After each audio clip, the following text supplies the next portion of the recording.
Hello, and welcome to the Feldman Shepherd Young Lawyers Hour with JP and Bethany. I'm Bethany Nikotenko. And I'm JP Faunis. This podcast covers our true stories and experiences as young lawyers and offers advice, tips, and strategies that we hope will help you embark upon this exciting time in your career. Thank you guys so much for joining us today. We're really excited. Because being a skillful attorney is only half of the formula to success in our practice, the other half being building a client base and networking. Today, Bethany and I will be talking about some of the tips and tricks that we've learned along the way in what can often be a little bit of an uncomfortable scenario, like building a client base, building a referral network, getting out there and talking to folks. So today it'll just be Bethany and I in part one of this podcast on networking. And part two, we'll have some special guests for you folks to talk about helping lawyers cultivate their careers and cultivate their professional networks.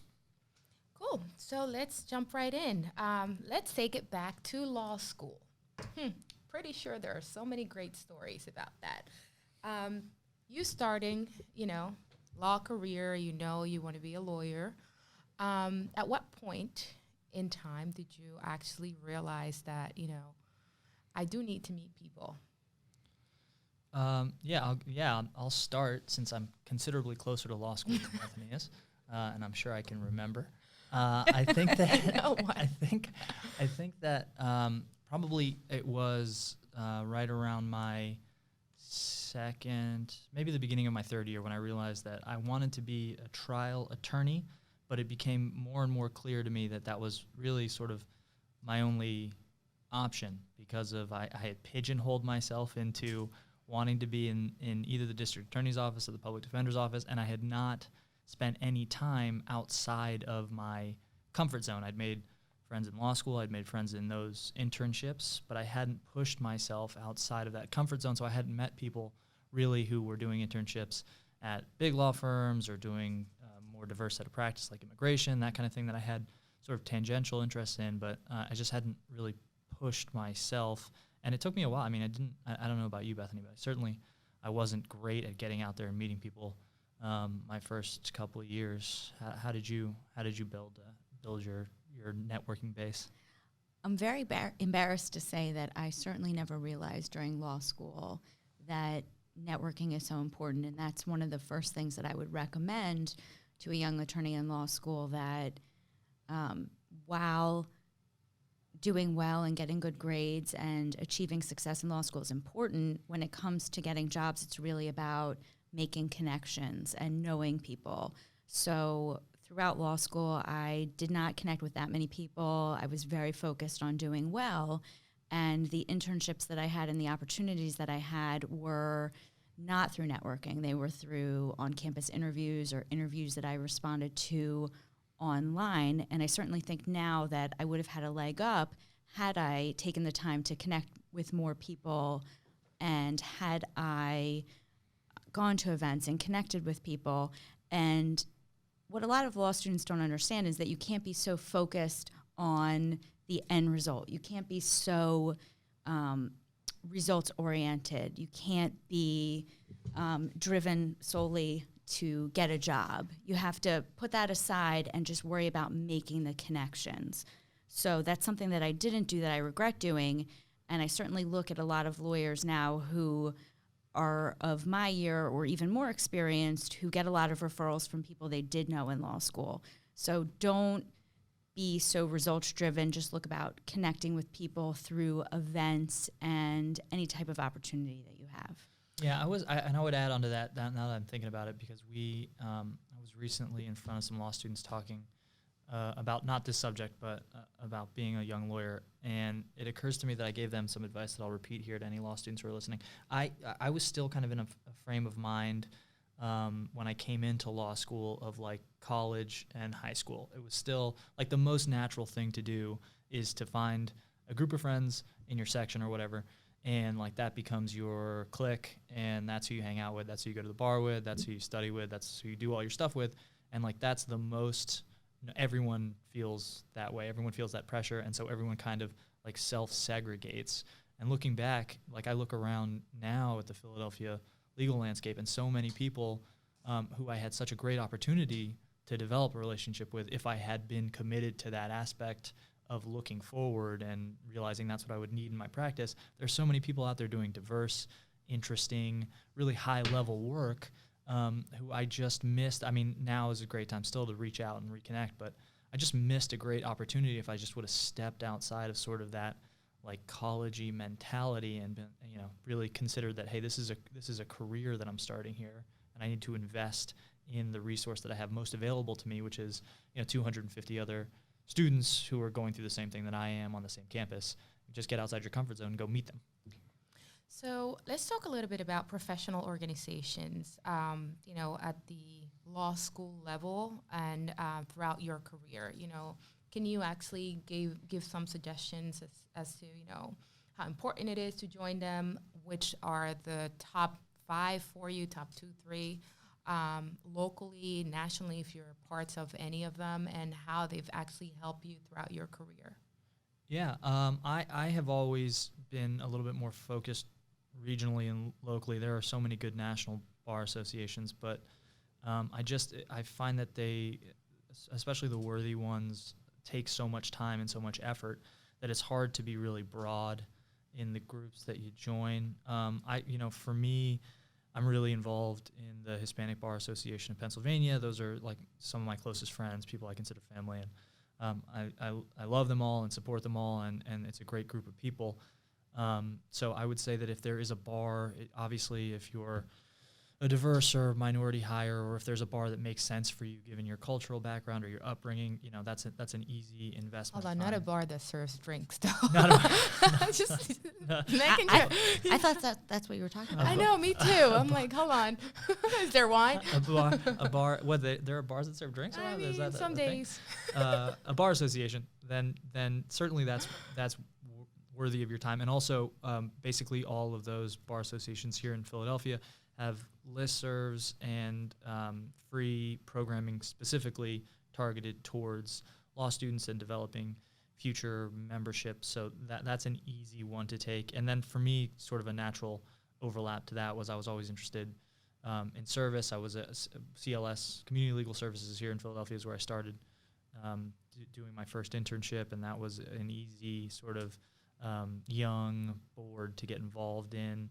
And a number of others that we can talk a little bit more about, but that's sort of the easy stuff coming out of the gate that I would recommend you get involved in. I think in terms of your involvement in associations, before we get into the details of what I've been involved with, but I think it's important that you have 2 focuses when you are looking to get involved in something. First of all, for me, I enjoy networking. It's something that I've learned to like.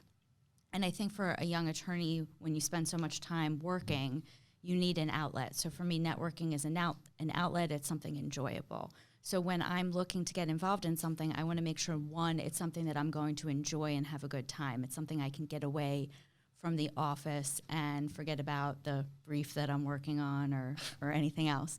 But number 2, it's something that's going to benefit me in some fashion. It's going to improve my skills. It's going to potentially bring in business. So those are the things I look for before I commit myself to getting involved in an organization. So for me, number 1 is Philadelphia Trial Lawyers. It's a plaintiff's trial lawyer organization. And I've been involved for 2 reasons. 1, I find it very enjoyable. The people are great. You really have the opportunity to interact with top caliber attorneys from Philadelphia, which is an opportunity that you don't usually get.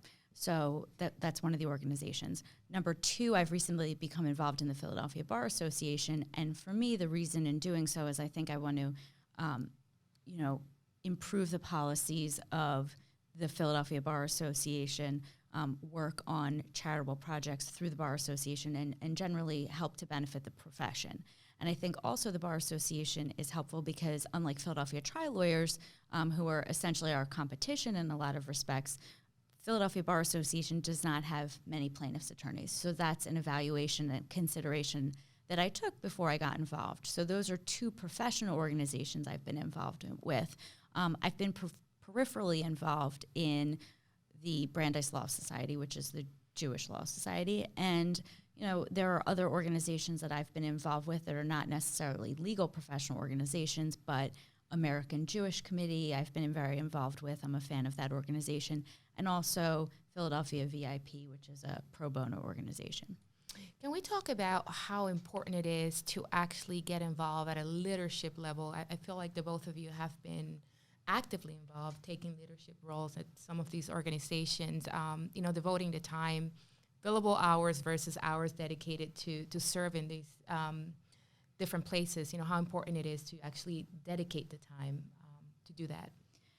It's certainly difficult, and you have to make an evaluation as a young attorney as to whether it's something that is going to be accepted in your own law firm. Is it something that the leadership is going to be supportive of or not supportive of? Because as a young attorney, a lot of firms take the position that your job is to be in the office working. So if you make an evaluation of that and that's a determination that your firm is not interested in you doing that, then certainly you should consider not doing that. But leadership roles are important because it gives you sort of kind of name notoriety. People know who you are, and that's what this business is about. It's really, at the end of the day, just getting your name out there.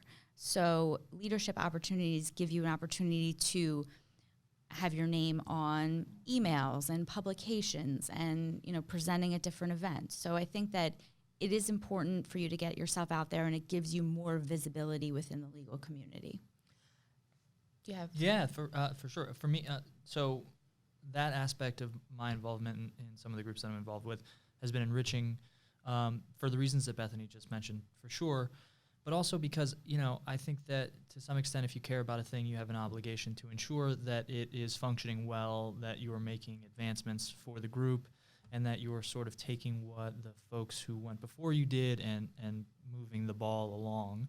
And to some extent, in a lot of these organizations, they're thirsty for young leaders. They're thirsty to sort of pass on the lessons and to ensure that whatever achievements have been made are protected and grown. And that's been sort of an important part of, obviously the PTLA and PAJ are landmark organizations with tremendous past leaders, tremendous current leaders, and tremendous future leaders, I'm sure.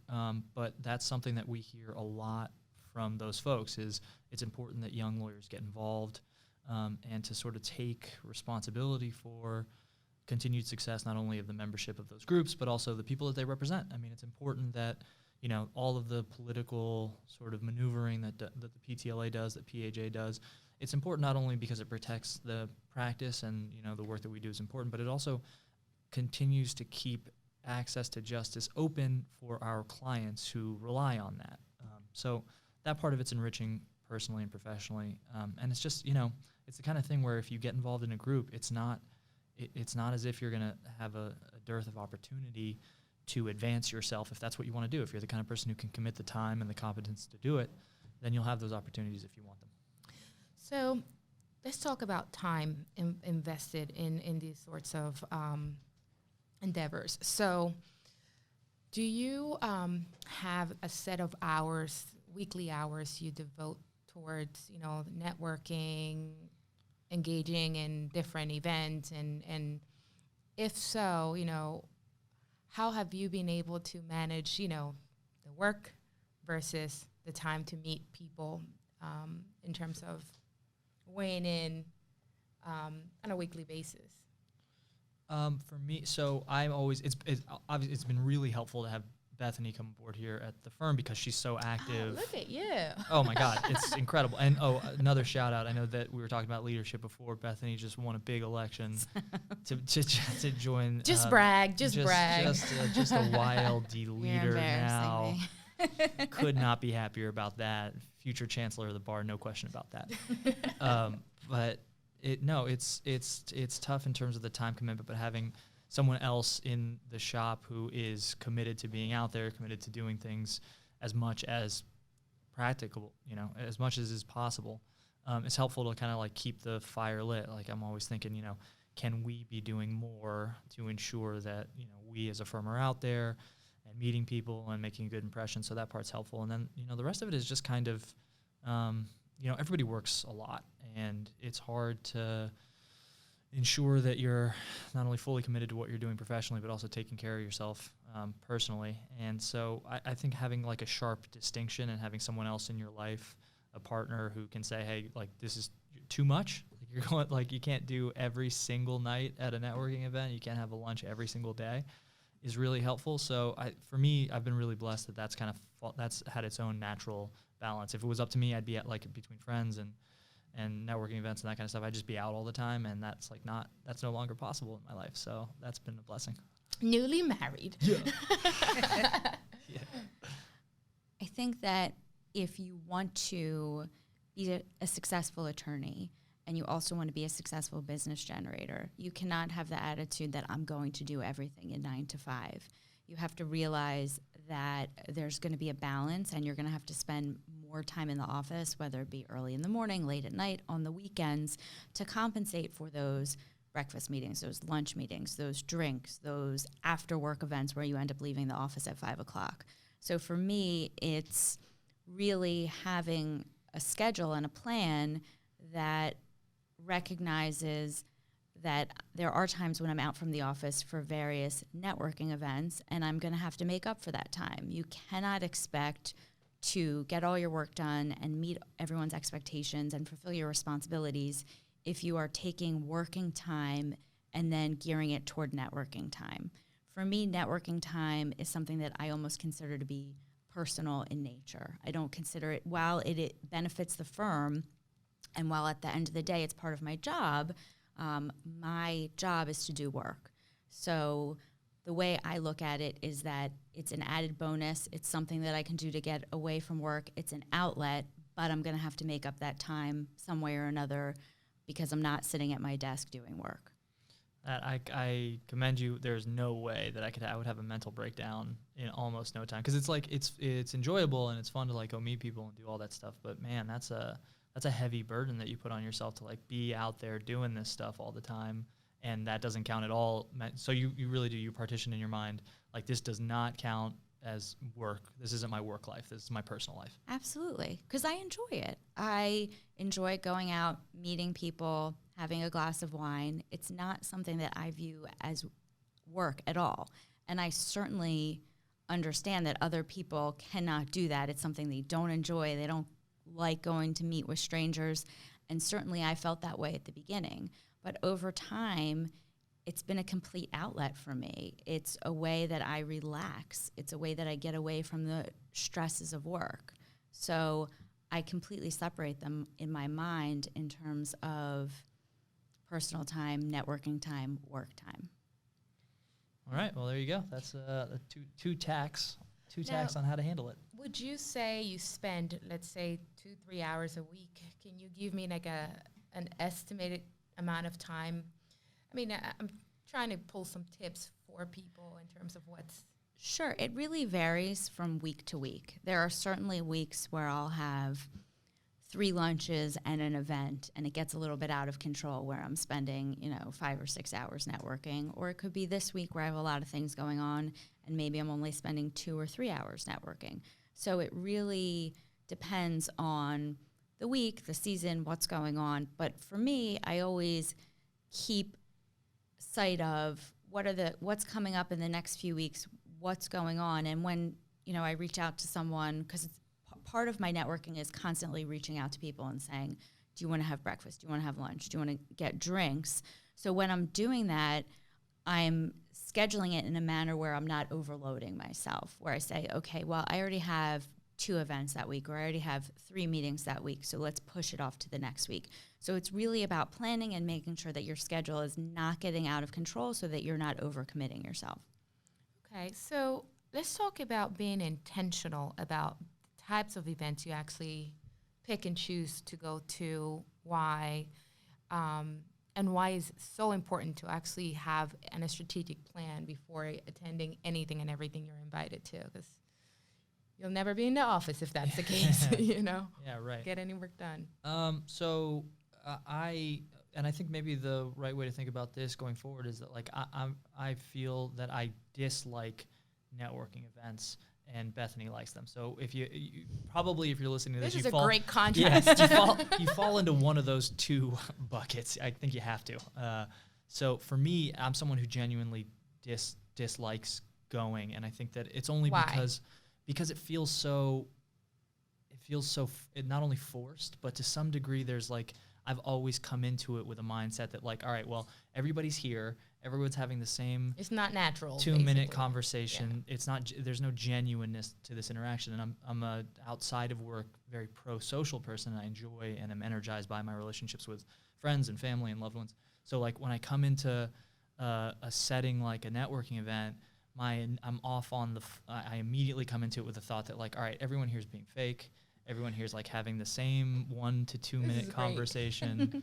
Well, look, if part of what we're trying to do here is like, I think that probably there's a number of people who feel the same way, particularly young lawyers. Like I remember feeling this way certainly every time I would go to a networking event as a first or second or third year lawyer, because it was you'd meet somebody, hey, how are you? What do you do? Tell me about your practice. Great. Do you enjoy it? Good. Very nice to meet you. On to the next person. And there was something that was like not totally genuine about those sort of interactions that I always struggled to like.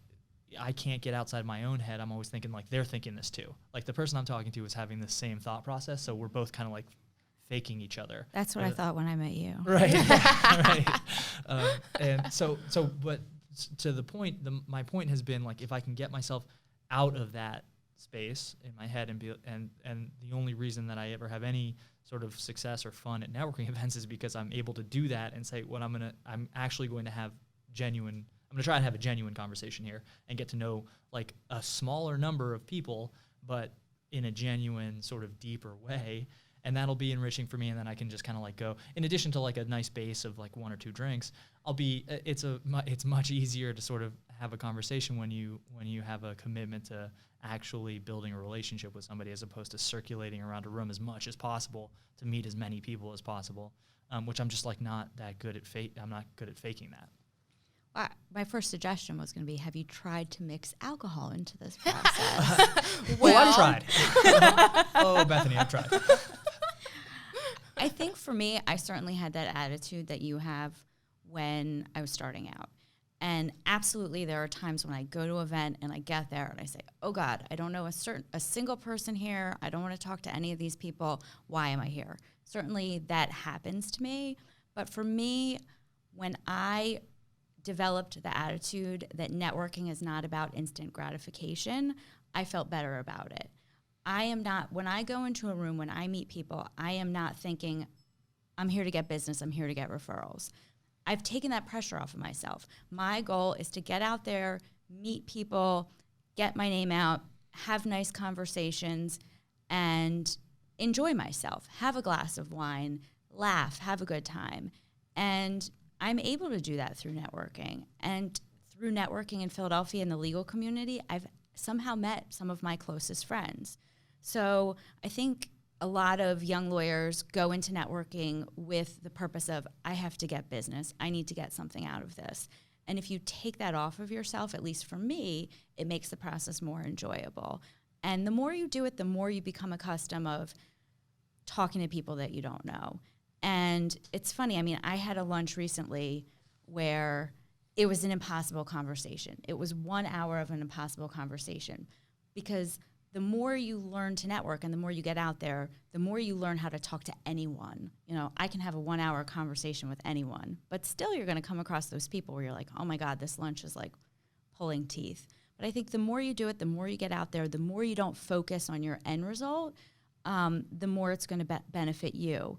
Now, going back to the point of being strategic, I think it's very difficult in terms of what JP and I do in terms of plaintiff's work. It's hard to be strategic. It's hard to know where is your next case going to come from. So I've evaluated who are my referral sources, who sends me the most cases, what types of events are they involved with, and I target those types of individuals. But as someone who enjoys networking, I also go to events where I know no business is ever going to come out of this. So you have to kind of balance that and determine what are your goals, how much time do you want to put toward this, and come up with a plan of action.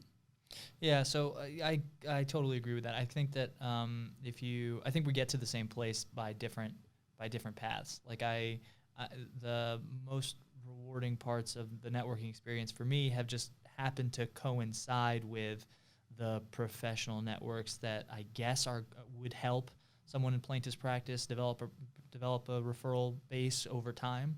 But it just makes, the practice in a small legal market like Philadelphia so much more enjoyable when there are people that you look forward to seeing, that you enjoy being around, that you connect with.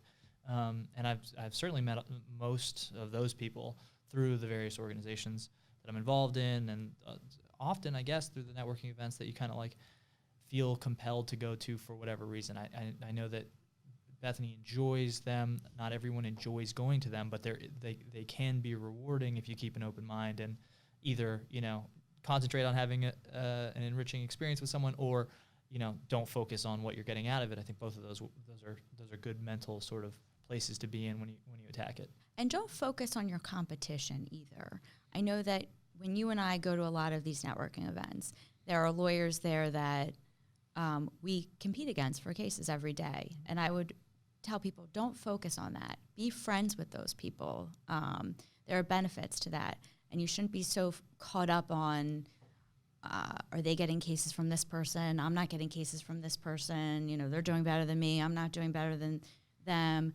Don't focus on that. Don't focus on the end result. Focus on making meaningful connections where people like you. That's what's important. Yeah, that whole comparative analysis is bunk in life too. Like I hate that whole idea that, oh man, I would be so much happier if I just had X, Y, and Z, or like I can see it across the street. This person is like doing this and succeeding in this way, and if there was just a way for me to get that house or whatever it is, that thing that they have, like I'm gonna be so happy. And it's just not true. It's never been true. It's not true. And I think that that's probably true as well in our practice. That's why it's so easy, really, to be friendly with competition. I think that especially for plaintiffs' lawyers, the rising tide does lift all ships. Like it's great when somebody gets a big result or a big verdict, because that's good for the practice. That's good for their client. They made a wonderful impact on someone's life. And I think it really says a lot about the standard of plaintiff's practice here in Pennsylvania. So I want to talk a little bit about, going back to, walking in a room and not knowing anyone, right? Goes from right out of law school to at any stage in your career, you were bound to walk into some sort of event at some point where it's completely outside of your comfort zone. So number one, I think in my experience, the industry as a whole, I would say 98% of attorneys are introverts in a sense, where, their comfort zone is courtroom, it's what they do. Outside of that, it's like, okay, and then I have to walk in there and do what, So how do you actually come out of that? How do you actually get comfortable? I know it takes time, but you walk in a room for the first time, what would you do? Like, what can you advise people to do? Well, first of all, that is definitely not a description of me. Certainly.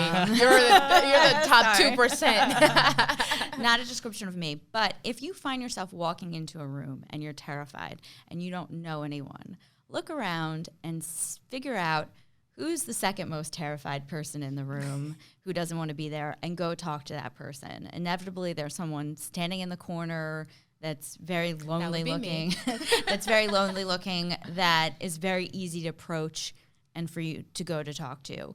And then if there's nobody like that, if I see two people talking and I'm by myself, I have no problem kind of scooting over and introducing myself and involving myself in that conversation. So after I go to the bar and get myself a drink, I would do those two things. You budge in. You're a master of the budge in. Can I make this circle a square? That kind of thing. Yes. Yeah, I like that. Pretty much. So, yeah, I would say good. For me, it's Don Julio, just one, rocks, and then I'm like in a good place. I find it's conversational for whatever reason. That's a conversational alcohol for me. Oh, my God. And then I can tell you, so the tips and tricks portion of the podcast, these are tips and tricks that I've heard from others that I do not employ. I think they're probably helpful for some people. I don't know. But they do make sense to me on an intuitive level. In theory, right? So here's a couple. One You've never is practiced. Right. So one is, and I like this one because it's like it's game theory, math. It's like kind of math. Like you go in there with 7 business cards or 10 business cards or whatever, and then when you leave, make sure you have none of the business cards in your pocket. Don't allow yourself to leave the networking event until you've handed out each one of those business cards, and like don't cheat and hand 10 to one person. That's a good way, I think. I've never tried it, but that sounds like a good way to make sure that you have that number of conversations if you really have to force yourself to circulate through a crowd of people. Another one is, and this happens like all the time, you get there and there is that person that you know or that you came with or that whatever, and then you're glued to that individual for the entire time that you're there because you're in your safe space in the tree of trust and like nobody can hurt you up there. Terrible. Right. And you just have to like force yourself to get out of that. There's got to be like a kind of like a countdown. Like this was good. I feel I've used this opportunity to survey the room, and I'm just going to take a leap and walk across and just like look somebody in the eye and say hello. And you're not going to die. I've never heard one story of a person ending up dead as a result of networking. Just like going to a networking event and dying. Death by networking. So it'll be totally fine. It's not that scary once you commit to it. And genuinely, like the non-Bethanies who are there, the other 98% of people are also like they're all like, oh man, this networking event is like kind of brutal. So just go talk to them and it'll be fine. So hold on, one comment on your in theory but not in practice recommendations. Oh, you put it in practice. No. I have not. But with regard to the business cards, yeah, I'm okay with what you're saying. Okay. 7 to 10 business cards sounds like a good plan. I'm the messenger. It's not my plan. But I've always been at events. There's always one jerk who has Walking like around 30 business cards. He doesn't even shake your hand, give you his name. Hi. All right. Keeps it moving. Yeah. Hi. Yep. Like that is not I'm effective. not saying you take in. I'm not taking. Don't take in one of those $1 bill guns from like the strip club and like shoot out your card to a bunch of people. I'm saying take 7 in there and have 7 2-minute conversations and hand that person your business. I'm just making sure that that's not what your intention was. No. That's carried to the extreme. You can make anything sound ridiculous, you know. Okay. And one other follow up, if I may. With regard to the business cards, when you're handing out the 7 business cards and you go home and your pocket is empty, you should have 7 other people's business cards in your pocket because, and I know you're laughing at me, but for me, an important top 2%. No, but an important That's a part good of point, networking is follow up. It's absolutely meaningless. How many people go to events, they get business cards, they throw them in a drawer, and they never do anything. I always go back to my office, sit at my desk, and send follow-up emails. It was nice meeting you. Would you like to have a drink? So you go back to the office from the networking event and start tapping out emails to the people you just met. Well, no. That's a 2% move. You need to next day. We will cover that in a second, though. We're actually going to cover that follow-up Sorry, I'm a little piece. out of control. I do want to go back to comparing yourself, and body language is everything. So when you walk into these rooms, and your confidence level, it's not where it should be. Any tips on that? Holding your own, not going in with the mindset that it's not that you're better than everybody, but you have your own list of acumen and accomplishments that are to be proud of. So when you walk in there, don't be the one person that feels too small based on what the room looks like, Yeah, I think so. My advice would just be to be yourself. Be yourself. Like try. It's hard. And I think we covered some of this in an earlier podcast. But I don't know. So like I can't be like Alan Feldman and Mark Tanner and Dan Weinstock and Carol Nelson Shepard all have like these gigantic, they're like way better trial lawyers than I am, and they do things in a way that I can't do them, so that when I present a case to a jury, I can't be any of those individuals. That's exactly the same thing for going to a networking event or any kind of sort of setting where the goal is to like meet people and talk about your practice and do all these things. I can't go in and like fake some weird confidence that doesn't really exist. It has to come from a place of like, I genuinely believe myself to be a relatively nice person who cares about what you have to say. So if I go in with the idea that like I'm not there to be like a big time pinstripe suit wearing like lawyer, and I'm interested to meet you and hear about what your story is and what you do, then it's a lot easier for me to like not worry about, what everybody else is doing and like, oh man, how cool is that person over there? It just doesn't come into my brain as much. A few random comments. Good. Number one, a lot of women suffer from something called imposter syndrome, Yes. where they have That is very huge. low self-confidence. Poor kids at rich schools do as well. You guys don't own that. That's not yours.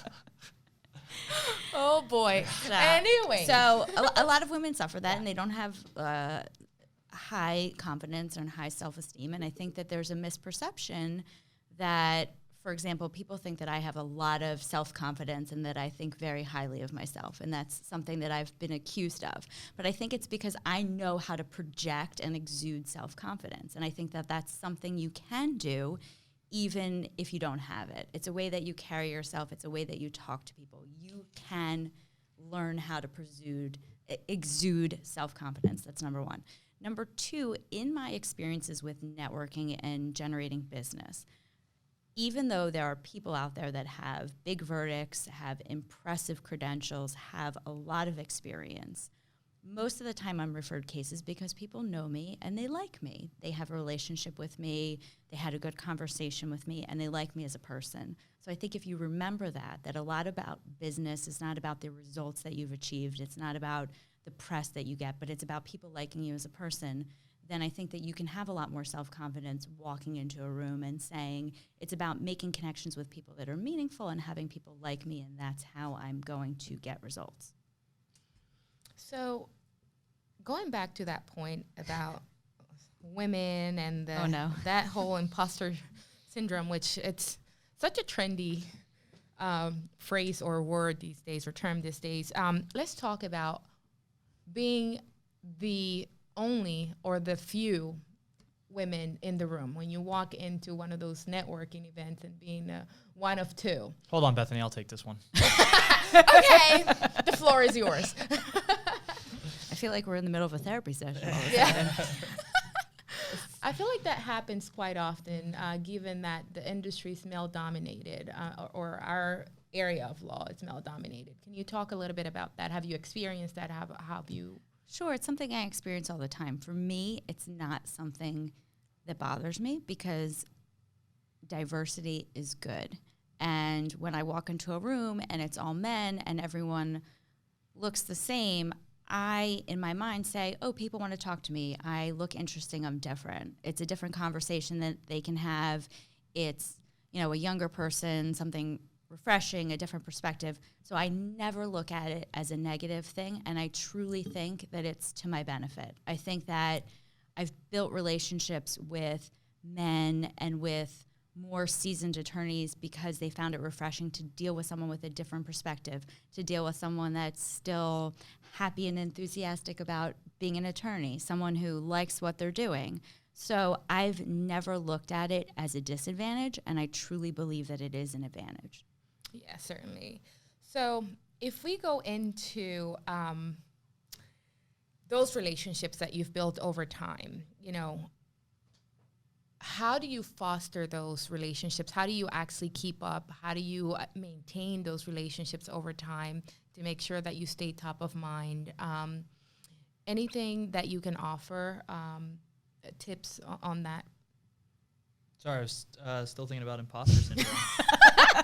Really, I was. Should I repeat that? No. It's interesting because it's not something. I mean, that's something that everyone. It's not This just. is really a women therapy session. No, that imposter syndrome applies to minorities in white-dominated professional fields. It applies to scholarship students who go to wonderful schools. So many different types of people feel imposter syndrome, and like the proof ends up being in the pudding. Just be competent, be hardworking, be a good lawyer, be a good person, and it all ends up shaking out in the end, I think. And the more, at least in my experience, the more detrimental aspect of imposter syndrome has not been a fear of not being good enough. It's been an anger that it exists and like a chip on the shoulder about what you need to do to make sure that it doesn't happen to somebody else, or like to change the thing. And like that's a lot of pressure to put on yourself in my experience. I mean, at the end of the day, it's a matter of remaining who you are. Like you said, people actually get back to you because they like the conversation they've had with you. They liked you as a person. Whatever the conversation was about, they enjoyed. So it's remaining who you are at the end of the day, regardless of who's in the room or not, you know. Right. So keeping up with professional contacts, you know, it becomes easier the more that you invest personally in your professional contacts, the more that you become friends with those people, the more that you make an effort. I mean, effort's so important. Like, it takes time. All these things take time and they take care. So you just have to like take the time to follow along with your contacts' successes and be available to help when things aren't going well, or if they need sort of guidance or to bounce ideas off you or help with a brief or whatever. Just, you know, take the time to be available, and then just like, you know, be friendly. Just continue to be friends and make time for each other, and it'll work out. I think that just like being strategic about who you target for networking, it's important that you be strategic in terms of your follow-up with your contacts. And I've been here at Feldman Shepherd for 5 months now, but before that, I was not here and I didn't have the amazing marketing support that I do now. So for me, it was important that I had a strategic business plan for not only business generation, but follow-up. And I can see JP is already like laughing at me. No, we just couldn't be. I'm all like, oh yeah, it'll be totally fine. Just like hang out with your friends. So I have a strategy. I'm just like, this is my plan. Yeah, here are the bullet points. No, Here are the numbers. I'm very interested in this. By the way, the marketing shout out goes to Nelsie. That's our marketing person. Thank you. Thanks. So for me, it's all about contact. I truly believe that every time you reach out and connect with a person, it may result in referral, and I find that it's true. So before I worked here, I had a very strategic plan where I had my own newsletter, and I would send out the newsletter 4 times a year. I also focused on gifts. People Oh yeah, I remember love this is people good. love gifts, and they don't have to be expensive or complex gifts, but they have to be fun and creative. So if I have a new attorney that sends me a case for the first time, they get a box of Peeps. Why is that, Bethany? Why do they Thank get a box of Peeps? Thank you for sending me your Peeps. Oh man. So, I have no comment. That is brilliant, by the way, from a marketing perspective. It was not my idea, You but cannot make that up. so I would also, everyone sends Christmas gifts. I always send Thanksgiving gifts to my referral sources, thanking them for sending me their cases. I send gifts July 4th. I've sent all sorts of random holidays. Valentine's Day, I always send something to my referral sources, some small token with a message thanking them. So What's your President's Day gift? That's coming up. Is that just money? Do you just send Benjamins to people? I've never done President's Day, but I will think about that and get back to you. But I really believe, for example, every time the newsletter went out, I would get calls from people that I hadn't heard from a while. Oh, I have a case for you. Can I send you a client? Or thank you so much for the gift. Or, you know, don't be focused on the thank yous. People really don't say thank you that much, which is kind of sad. But, you know, when I would run into people on the street, oh, I really always love getting your gifts. I love getting your packages in the mail. They make me so happy. So it's about, for me, having a strategic plan of follow-up. You can't just meet someone for drinks and then never talk to them again. You have to figure out how you can keep them in your life. And here at Feldman Shepherd, it's great because we have a newsletter that I don't have to be so involved with anymore that reaches out and connects with my contacts and keeps them, you know, gives them a reminder. Oh, there's Feldman Shepherd. Oh, you know, I have a case. Oh, I should give Bethany a call. So it's just reminding people that you are out there, that you are available for work, and you can help them without ever asking. I think that's the most important part. I've never made an ask. Anything to add on that? On the gifts front? No, I got On the Peeps? I got no Peeps related advice for you folks.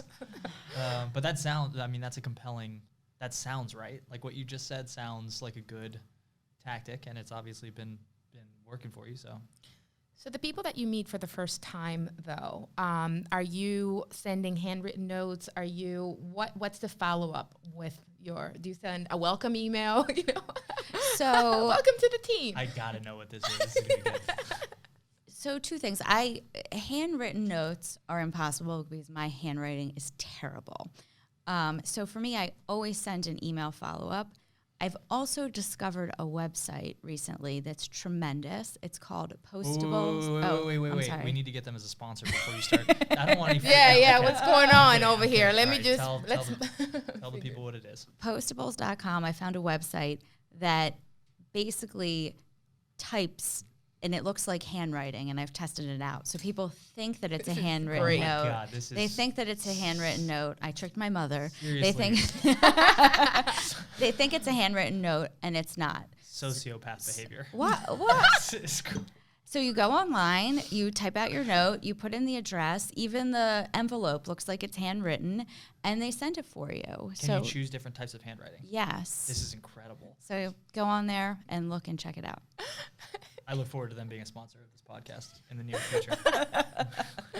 Any tips on that? People you meet for the first time, what's your follow-up process? I'm big on, I do like handwritten notes, but I typically don't do it in like the professional context. I do handwritten notes to like, I did it for, my wife's family members when I met them for the first time, or like stay at somebody's house, that kind of thing.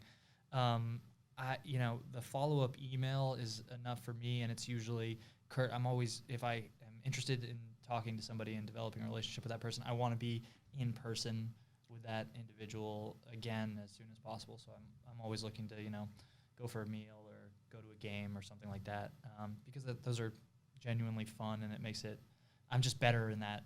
I feel like I'm better one-on-one with somebody than I am, in correspondence. Just a quick comment on the follow-up. When you meet someone at an event and you get a card and you do a follow-up, people don't respond all the time. So just know that you're going to send an email and people are going to totally blow you off, and don't get discouraged. And JP's laughing at me because clearly that never happens to him. Clearly. But don't get discouraged and know that that's going to happen.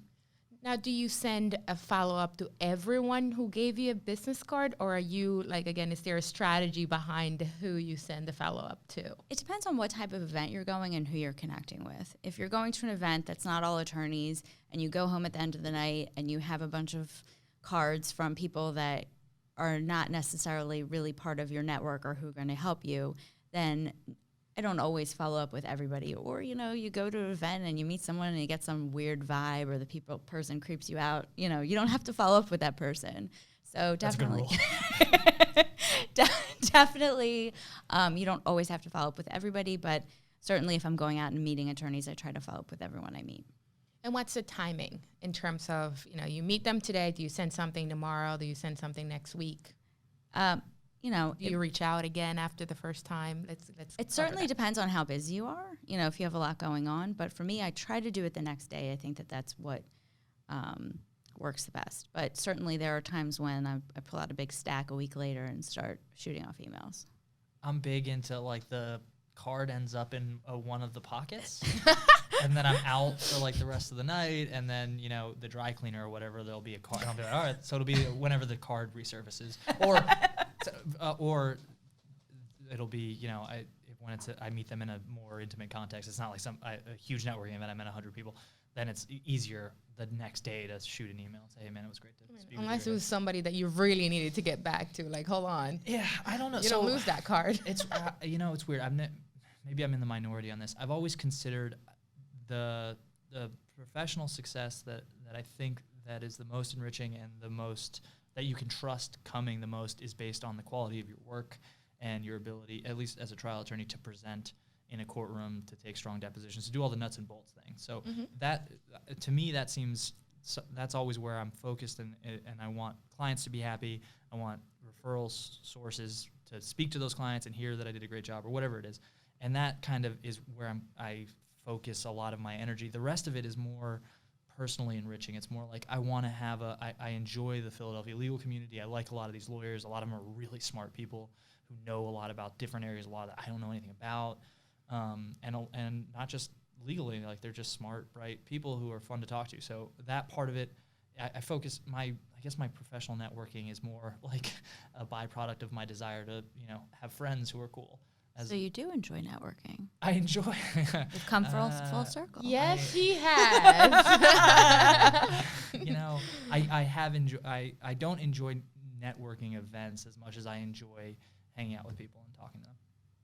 So now let's go over public speaking and writing as a way to, build your profile, but also build a network. Have you done that? Number one, how have you been able to utilize those opportunities to grow new relationships in general? I think that speaking and writing are fantastic opportunities for any young lawyer, because at the end of the day, like networking, like going to events, like anything, it's about getting your name out. It's about getting people to know who you are. That is absolutely half the battle. So if you're able to publish an article in the Legal, that's a fantastic opportunity that you should absolutely take advantage of. And once that article is in the Legal, please go back, post it on your Facebook page, post it on your LinkedIn, because it's all about not only publishing, but getting people to read it and getting people to know what you're doing. And speaking also, very good way to get yourself out there. What I would have to say with speaking, though, is make sure it's a worthwhile opportunity. I found myself stuck 2 or 3 years ago. I did one CLE for an organization, and the CLE turned out being in Bethlehem in the middle of nowhere at a hotel, where I put a lot of time and effort into preparing and presenting for 5 people. And I kind of got on their list and got sucked into doing these speaking opportunities every other month, and it was a lot of work and a lot of time. So make sure. When you're right out of law school, are those opportunities a waste of time? Absolutely not. When you're right out of law school, you need the experience, you need to know what you're doing. So I don't think it's a waste of time. Right. But I think if you find yourself putting a lot of time and energy into it, and it's in the middle of nowhere and there aren't that many people, after a certain amount of times, you have to decide whether it's something that's worthwhile or not. So don't get sucked into that. But otherwise, I don't think that a young attorney should be turning down opportunities to speak, to write. And given the age of the internet and technology, there's more opportunities than ever. Yeah, certainly for all young attorneys, if you get an opportunity to do something like that, you should. I like public speaking not because I like public speaking or because I was ever, like as a kid or a college student, good at it, but because it's fundamental to the practice, and the only way to get better at it is to do it. So there's a learning aspect of it to it that's invaluable. So every opportunity you have to get up and speak in front of a bunch of people, you should take it and then learn from the experience. Just hear your own voice, get comfortable in the space, get comfortable with what you do with your body, sort of your body language while you speak. And so for that aspect of it, it's been great and rewarding. And I try to say yes as much as possible to that kind of stuff. And then writing, I mean, there's nothing, in my opinion, that's the most fundamental building block of being a good lawyer, is an ability to write. So yeah, you should, certainly if you can write something for publication, you should do it for the reasons that Bethany just said, but also because the more that you write, the better you get at it. And unfortunately, there's a lot of not that great writers out there. You'll read a lot over the course of your career. You'll read briefs that are just not good. They're not well written, and I don't think the standard's extraordinarily high out there generally. So you can really put yourself ahead if you develop a skill set in writing that's even passable. So it's definitely worth it. So going back to your point about sharing articles and things on social media, so have you used social media to, build a network? Have you been able to actually meet new people through, let's say, LinkedIn, the sharing of your articles? Or how have you used social media to your advantage in that sense? I always want to try to improve my use of social media. And again, JP's going to laugh at me, but there have been many years where my New Year's resolution was to improve my use of social media and get better at it, because I think that it's something that's very important. I don't think it's been a platform that I've used to build new relationships, but it's been a platform that I've used to enhance my connection with my contacts already. At one point in time, I spoke with someone who was giving me advice that said that, on a platform like LinkedIn, you should really only be connected with people that you know, and I agree with that to a certain extent, because people often reach out to me and say, oh, I see you're connected with so-and-so, can you make the introduction? And if I don't know the person, then that's kind of silly. So I use social media to communicate to my connections that I already know what I'm doing. So again, it's just another contact, another thing to remind people, oh, Bethany, she's a trial attorney. She does this, she does that, so that when they have a case or something happens in their life, that I'm the first person they think about. How about you? Same? What was the question? Oh, how do you use social media? Yeah. I don't.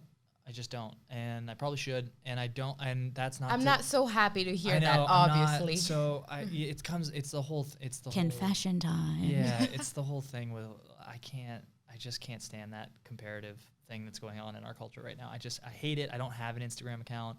I have a Facebook account. It's been forever since I even logged onto it. But I've at some point I made a concerted effort to get away from doing it because you start to do it every single day without even realizing it. Mm-hmm. There was a period of time when I was just logging on when I would just look up and be logged on to Facebook. How did that happen? For no reason. No magic reason. So I definitely understand there are benefits to it, and more using it in the right way can get your message out there, can get you out there, and I should do more of it. I'm going to make a concerted effort to rely more on the marketing team to give them more work to do to take over my social media presence. But no, I haven't been great at using it. So it's such a useful tool I found out recently. I mean, you can post on LinkedIn an article that you've done or our podcast, for example, and you can see how many people looked at the post, how many people am I reaching? I know how many people I'm reaching, how many people clicked on the link and actually read the article. I can see that, and I can use that as a tool to understand what am I doing right, what am I doing wrong, how can I get more people to be looking at my article or my podcast or my post. I just feel like I won't have that. That's what Denelsi does. That's why we have people who are good at that. And I'm not. It's not me. Can you help me out here? We have one person for all of us. I don't ask her to. Not all of us, because I don't ask her to do anything. I've never asked anybody to do it. And here's my concern. All right, here's why. I did change your picture on LinkedIn. Right. Did you notice that? I did notice that. Thank you for doing that. I think the last one was me and my mom or something. It was great. Yeah, from 1995, actually. I love that photo. But so here's why. So my only point on the LinkedIn thing that you just said, I mean, the idea that you are able somehow to take the information that you're getting from who has seen it or engaged with it and make a change is incredible to me. I don't know where you got that skill set or how to develop it myself. For me, the concern is oh man, nobody liked my thing. Isn't that what everybody? Maybe that's a personal issue. Do you think that's a personal issue? Definitely a therapy session. Do you really think so? Because I heard they were thinking about taking likes away from it. I think it's something that's happening. They took it away. Yeah, that's right. So it's not just me. That's a thing that's happening. People are it's so anxiety inducing to put something out there and then it's no, nobody liked my thing, or nobody wished me a happy birthday. It's telling you what you need to do better. It's not telling you anything other than people didn't engage with it. They don't know. But I know, if my post has a photo, more people are going to look at it. If my link to our podcast has a photo, more people are going to look at it. She definitely took a social media class of some sort. Absolutely. Yeah, that's absolutely not. I love it. Where did that come from? I figured it out myself. No, there's no way that's true. Absolutely. Looking at LinkedIn, absolutely. You took data analytics on this? No. It says right there, views. You can see very easily. Give me your Google search history and we'll find out if this is true. I guarantee there's a how do I get people to engage with my content. There's no way that's intuitive to you, and I don't believe it. I'll never believe it. No. But I think that everybody has a personal responsibility as an attorney.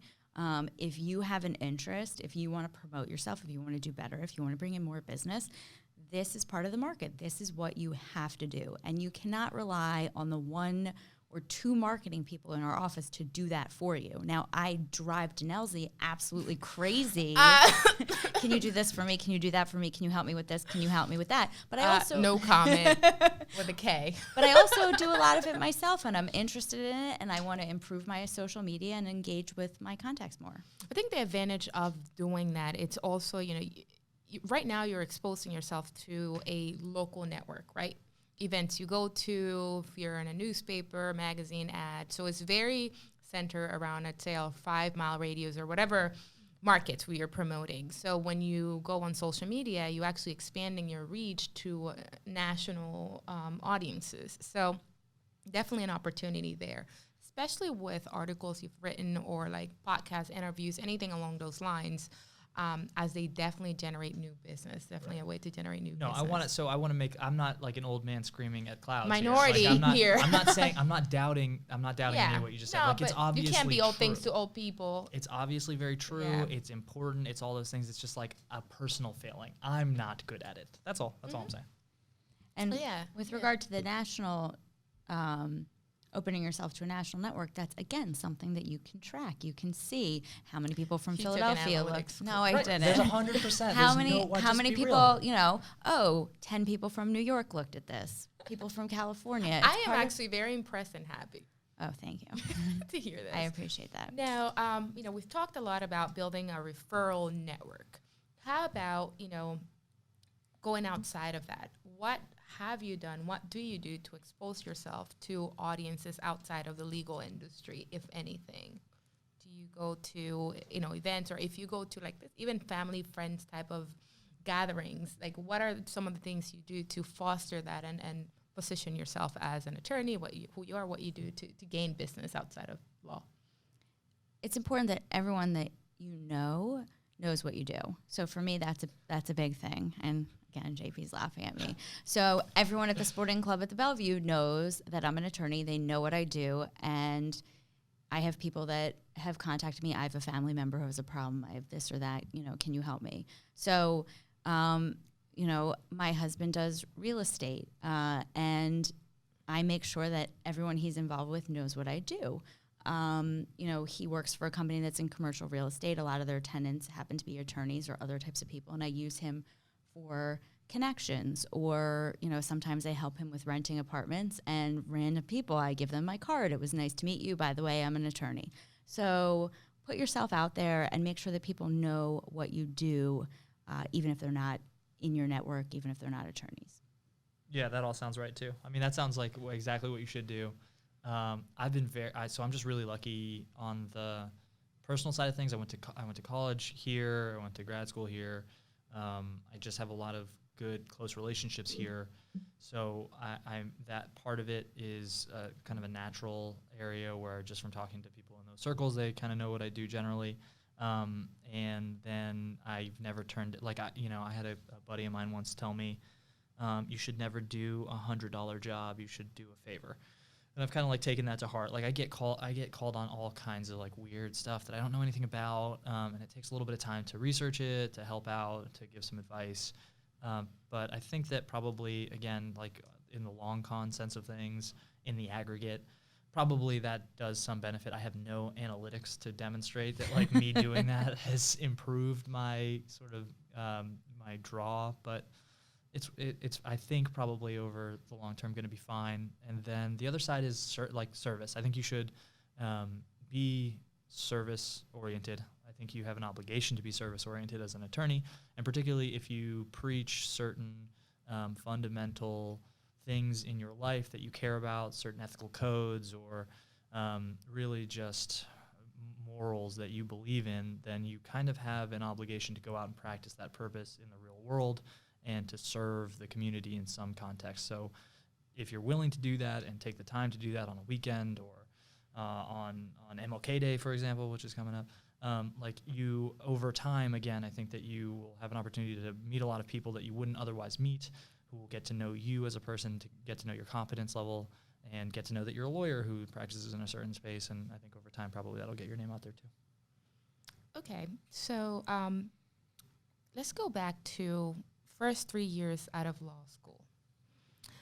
If we could do one thing different in terms of how you build your professional network, how you approach networking as a whole, what would that be? I admittedly did not do anything in my first 3 years of practice in terms of building a network. So it would have been to build a network. It would have been to connect with people, get out there, and start building a network, because I think it's important that it's something that you do early on, because it's not something that can be done overnight. It's something that has to be done over a lifetime, over a career. So start early and do it. So I can't remember where I heard this, but I heard someone say recently, I think it might have been Conan O'Brien, weirdly. I think I heard Conan O'Brien in an interview say, about some young person who was asking him for advice, you have less to lose than you think you do, which I don't necessarily agree with, like in terms of a black and white statement, but in terms of time, I definitely do agree with that. I think that you get, no matter what happens in your life, you are going to get busier. You're going to have more draws on your time. You're going to have less time to do the things that are going to help you long term and that you have a choice in, that you have some agency in, and more of your time becomes things that you have to do, that you have commitments all over the place, and there's just less of it to go around. So if I could go back, I would have an appreciation of that and then try and be forward-thinking and say to myself, well, if I have this time now and I'm not always going to have it, maybe I should use it for something that's productive for like future JP, which I was not great at doing. I was mostly focused on present JP, and he had a great time or whatever, but I didn't do a lot of like this. I didn't do a lot of this stuff. I didn't go and meet people. The HBA is great, but even that, it wasn't like I got out of law school and was like all amped up to get involved in the group. It took a judge saying, hey, maybe you should, nudge, like maybe dummy, you should get involved in this group. And I was like, all right, well then I'll do that. But if I could do it again, it would be that. It would be, you have more time than you think you do, and certainly more time than you will have in the future. Use it constructively to do stuff that's going to help you. Now, this is a random question. Do you guys actually have mentors that you've met, let's say the first 3-4 years out of law school, that actually coach you through your building your professional network? I would say for me, I did not make any really meaningful connections with people that I considered mentors until after my 5th year of practice. So, and that was a big mistake. I didn't realize or understand the importance of that. So I would definitely tell my younger self to do that. But after that 5th year of practice, there have been a number of people that I've considered mentors in my professional career. Yeah, I'm very, very lucky. It wasn't, a part of a plan or anything, but I happened to meet that judge who told me that I should get involved in the group and other groups. Actually, he ended up being the officiant at my wedding. He's always been like someone I could go to and ask advice of. And actually, when I was coming to work here, he was somebody I didn't have a sense of like how to talk to people in the private industry about like, what am I going to make? What are the incentives? All these things. So he's somebody who like got people on the phone for me, on their vacation to like talk to me about what to say and what to ask. And then, at kind of each stop along the way, I've been very blessed to, it seems like there's always somebody who's, older, more experienced, who's like, hey, you're doing this all wrong. Like, let me help you. And you should take this advice. Sometimes like at like forcefully, like, hey, you're doing dumb stuff. So, I've definitely had that stuff along the way and could not recommend it more. You absolutely, if you're a young lawyer and you look around and you're like, I don't know who I would go to for advice apart from my parents or somebody who's always like built in there, go out of your way to just like, there are so many, attorneys with a little bit of experience who would be so happy to like have somebody to coach up and walk along the path. That's something that I think a lot of people value and get a lot of happiness from. So reach out. Well, to your point, it takes people actually stepping outside of their comfort zone and actually asking for help, right? So for you, how did that relationship came about with the judge? How do you actually how do you start the relationship and have him to be some sort of or play that mentor role in your life? He lives in the area where I went to college. And I was an athlete in college, so his kids were out there and were at camps and stuff. And I didn't know it at the time, but when I later met him at an event, at a scholarship event, and he was like doing the whole scholarship thing and like actually handed me the thing, and I got to talk to him a little bit. That was an immediate sort of connection, and then just stayed. I was very, very lucky in that way. I was not good at like following up and being like, hey, I'd love to go get coffee with you, or like, because I figured, I don't want to be the person who asks for help. Like, this guy has a million people asking him for help. And also, like, I don't need it. Like, I'm going to be fine. I'll go do it on my own, because that's just kind of what you think as, like, a sort of immature person in your late 20s. And I just got blessed that he was very sort of, come do this. Come speak on this thing. Come to this panel. Get involved in this group. So without that, probably, and his advice in terms of being what you just said, be willing to step outside of your comfort zone and ask someone for help, it's not, I can't remember exactly what the phrasing was, but it was so good and so instructive to me. It was like, you're not asking for a favor. You are going to you're giving that person an opportunity. Like if that's the early investor in you, then not only will you feel engaged to repay that by being successful and being someone that, that person will be proud of, but also like, that person will be rewarded in the relationship just as much as you will if you continue along the path and work hard and do all these things. So that it took a kind of a shift in my mind to be able to get there. Great. So with that, you bring up a really good point, and it's the factor of consistency, right? So in building your professional network is not a one-off type of thing. You have to stay top of mind.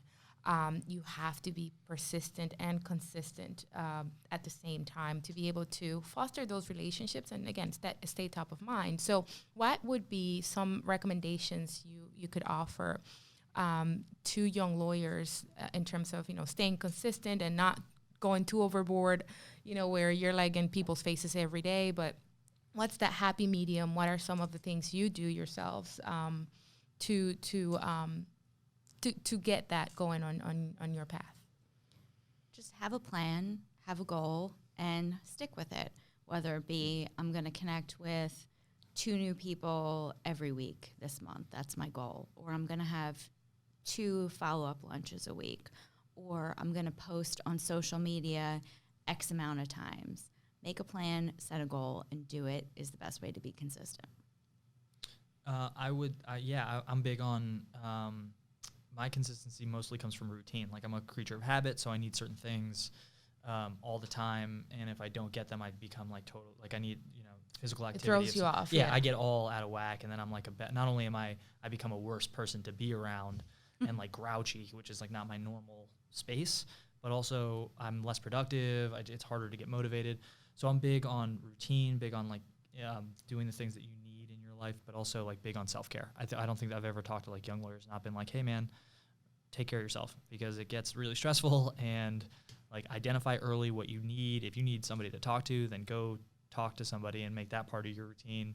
Just be honest with yourself about what you need, because if you don't, it's hard to see in the short term, but really over the course of a 20, 30, 40-year career, that stuff builds up. And if you don't have that routine built in, you're just going to be unhappy. And I think we've all probably seen that somewhere in the profession, met somebody who just seems like a real unhappy person and probably didn't start out that way.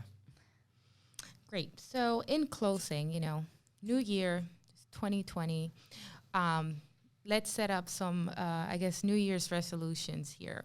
So can we actually come up with top 3 things you recommend people put on their little list as goals for this year? Things that you must do to help build that professional network. Oh, you put that little caveat at the end. I was just going to do this is about professional networking. I forgot. All right, we're doing a podcast about networking. Oh, geez. I was going to tell you what my New Year's resolution was. I bet it has to do with networking. No, it does not. Okay. It was remain mellow. That's not a resolution. How are you? Yes, what do you it mean? is. Oh, you mean like don't have the highs or the lows? Just don't get upset by the things that come by every day, the calls about, a client issue, or they're never happy.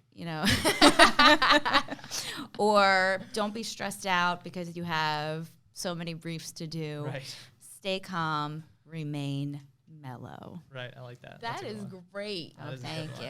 So that was my New Year's resolution. But that's and the networking the networking. 3 New Year's resolutions. 1, work on social media.